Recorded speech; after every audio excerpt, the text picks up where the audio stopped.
Hello, welcome. My name is Christopher, this is CS Fitness, and this is the first video I am doing other than my little intro. Today we're going to talk about biceps. We're just going to go over like the anatomy, the quick functions. I'm going to tell you science, and I'm going to tell you my opinion. The science I am actually getting from someone named Lynn S. Lippert. She's a multiple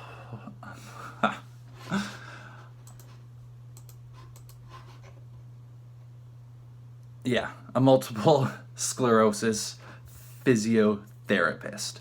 So, sorry, I just wanted to make sure I said that right. So basically, she's a physiotherapist. To be a physiotherapist, you need a professional master's degree, and then you take an examination to become like a registered physiotherapist.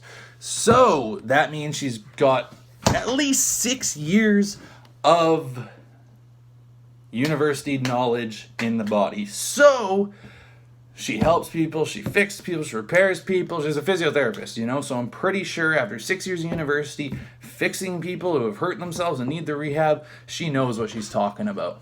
So we're going to talk about the bicep.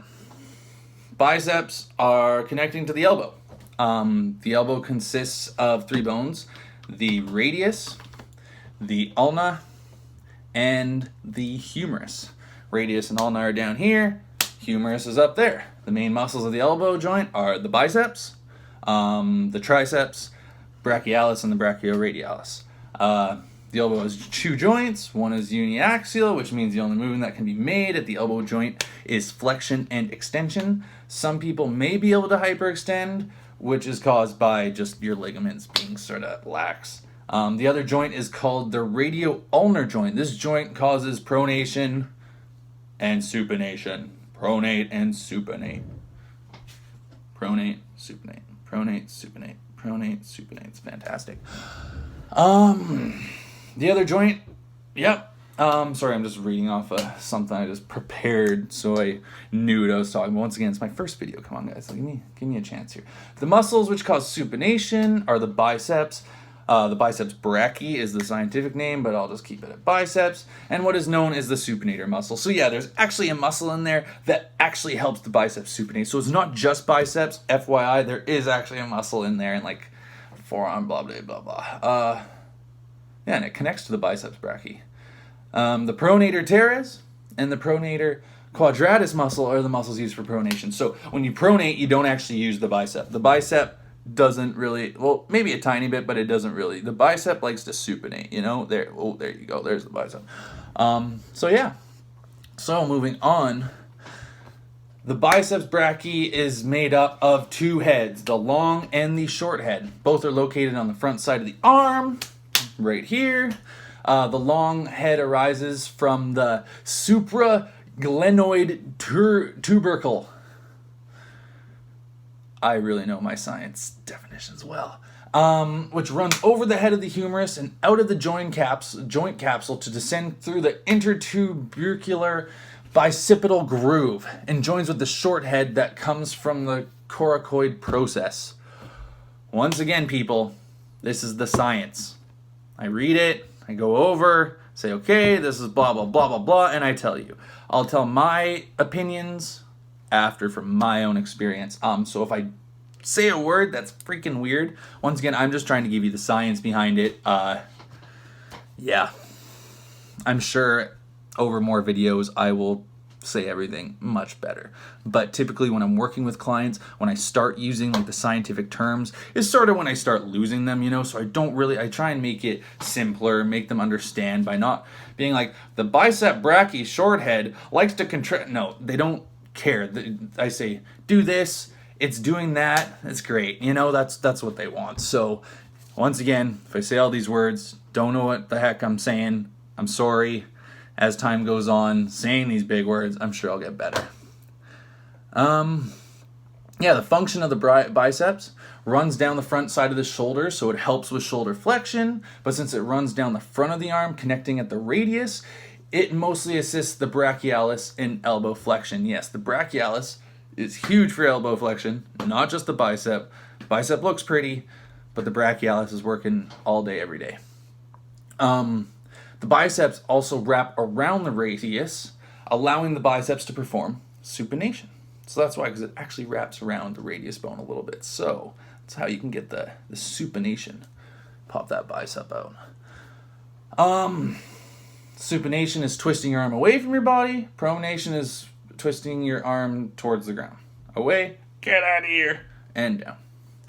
The biceps brachii is strongest in flexion, supination, and pronation when at mid-range of the movement. So your biceps are strongest right here. Not down here, not up here, right here. They're the strongest.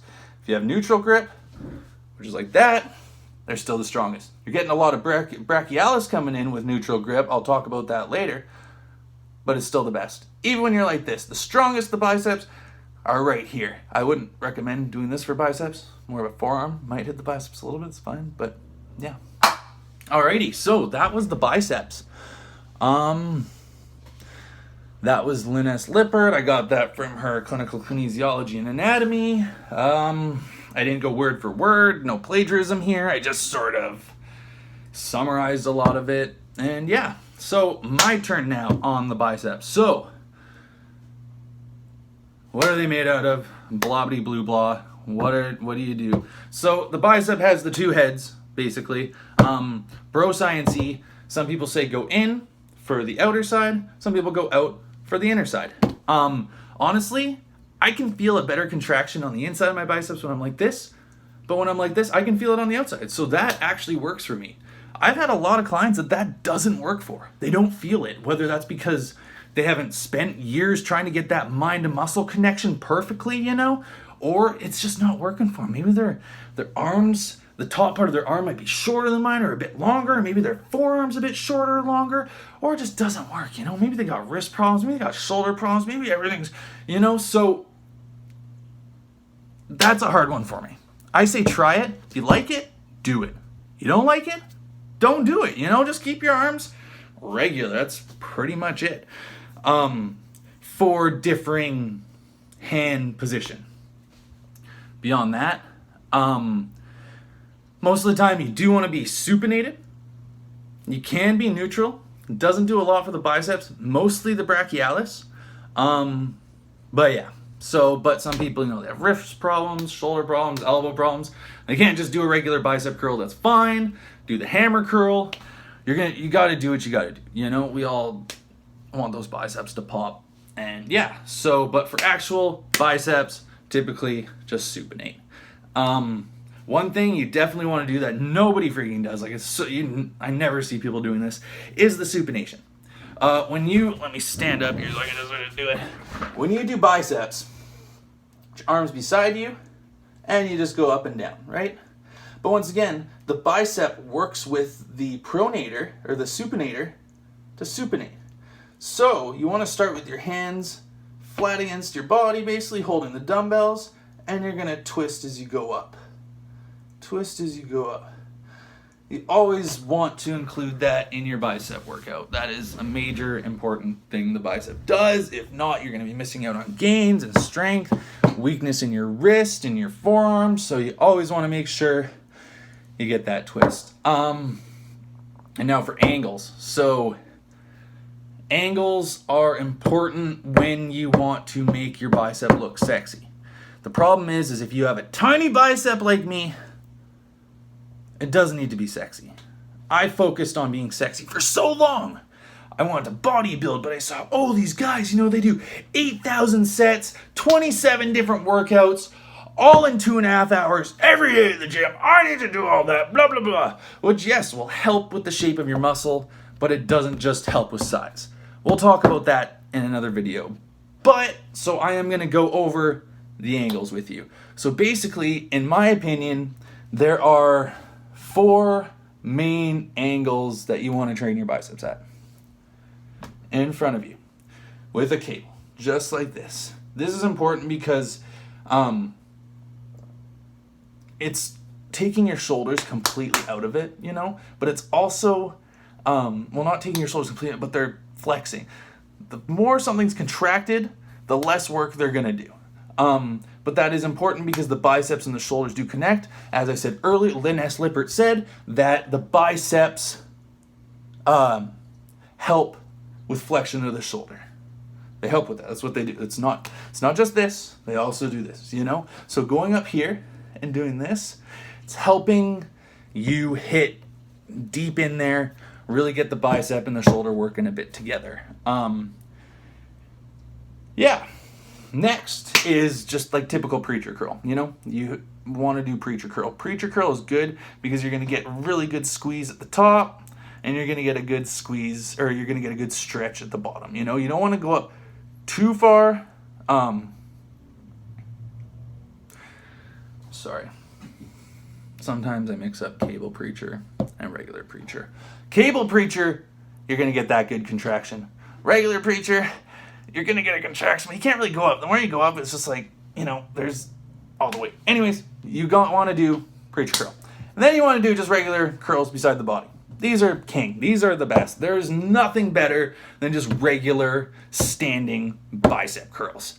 Anything else is putting your body at a disadvantageous point most of the time that you can fight through. You can get that contraction. You can work the bicep. But honestly, the best, elbows by your side, cranking out regular standing curls. Last but not least is the elbows behind the body with cables. So just curling like that. That's going to get you a good stretch, and you're going to get a really good contraction at the bottom of the bicep. The different ankles hit different points. You're going to be using the whole bicep the whole time. Don't get me wrong, but same thing with your chest. You know, you're going to use your chest no matter what. But if you do incline compared to decline, or incline to decline, you know, you're gonna feel it a little bit in different parts of the muscle. Same thing with your biceps. You do up here, it's gonna feel a certain way. You do it right here, it's gonna feel a certain way. You know, like this, you're gonna feel it more intensely on different areas. So those are all the different angles. The last thing I want to say about the biceps, which I will be doing a beginner video, an intermediate video, and an advanced video, talking about a few different styles of training, what you're going for and everything.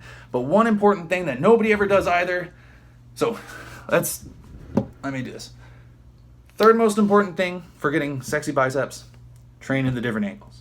I didn't say big biceps, I said sexy biceps. Train at the different angles.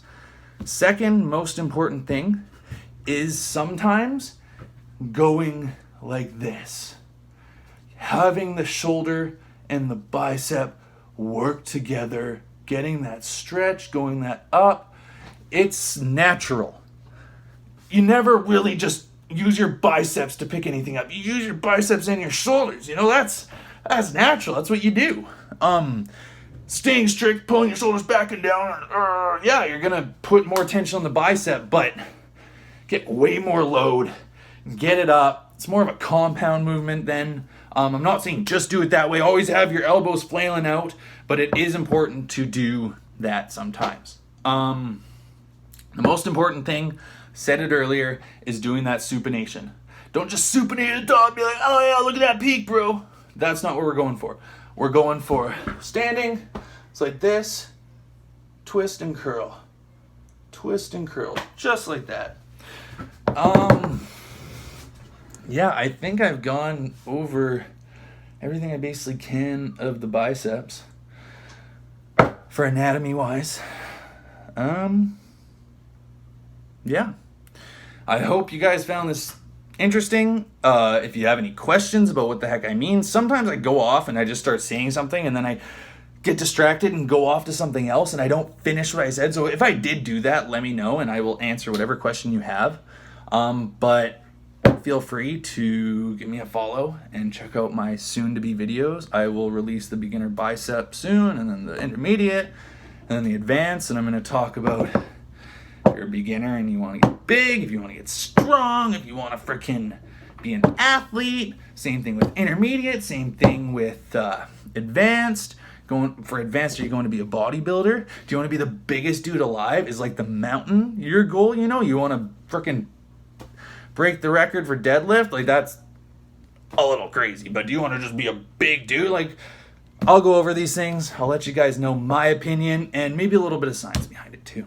So, thanks for watching. Once again, my name's Christopher.